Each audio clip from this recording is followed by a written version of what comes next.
नमस्ते दोस्तों। तो भारत सरकार ने गवर्नमेंट ऑफ इंडिया ने एक नई एजेंसी यहाँ पर इन्वेंट की है जिसे नाम दिया गया है नेशनल रिक्रूटमेंट एजेंसी।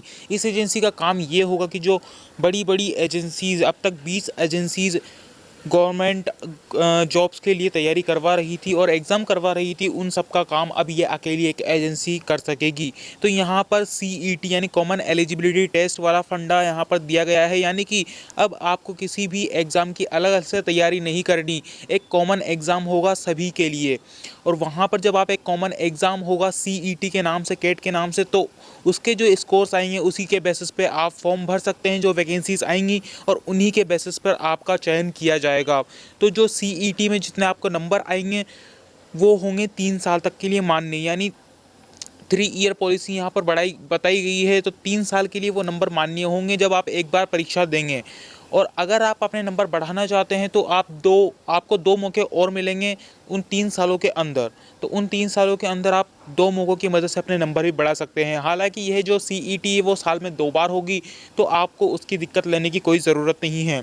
अब यहाँ पर जो फंडा है CET का ये है कि यहाँ पर आपको एक बार CET देनी है, फिर आपको किसी भी जॉब का या किसी भी वैकेंसी का फॉर्म भर देना है, और आपको उस वैकेंसी का पेपर नहीं देना। पेपर आप CET के रूप में पहले ही दे चुके हैं।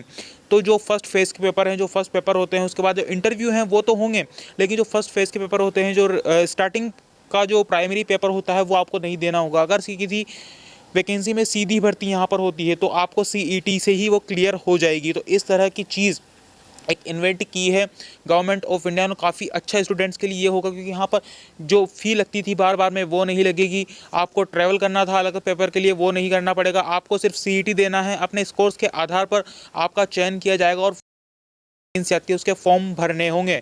तो ग्रुप बी और ग्रुप सी के लिए ही ये वैकेंसी है। जो मेन पोस्ट होती हैं जैसे UPSC वाली, जिनमें ग्रुप ए के स्टूडेंट्स का चयन किया जाता है, और जो ग्रुप डी की वैकेंसी हैं वो एजेंसियां ही करवाएंगी। आपको यहाँ पर ग्रुप बी और ग्रुप सी की जो पोस्ट होती हैं वो भी नॉन टेक्निकल, उन्हीं का यहाँ पर भर्ती की जाएगी। और 10th 12th और ग्रेजुएट के लिए अलग अलग ये परीक्षाएं दी जाएंगी। 10th के लिए अलग CET होगी, 12th के लिए अलग और ग्रेजुएट के लिए अलग। तो काफ़ी अच्छा रहेगा CET की परीक्षा में। और इस परीक्षा के अंतर्गत आने वाले सभी विद्यार्थी, यानी कि सभी एस्पिरेंट, सभी स्टूडेंट जो गवर्नमेंट जॉब के लिए अप्लाई कर सकते हैं, वो इस पेपर को ज़रूर दें। और उसके बाद में आप जब फॉर्म भरेंगे तो आपके जो नंबर्स हैं उन्हीं के आधार पर आपको वैकेंसीज़ में चयन आराम से हो जाएगा।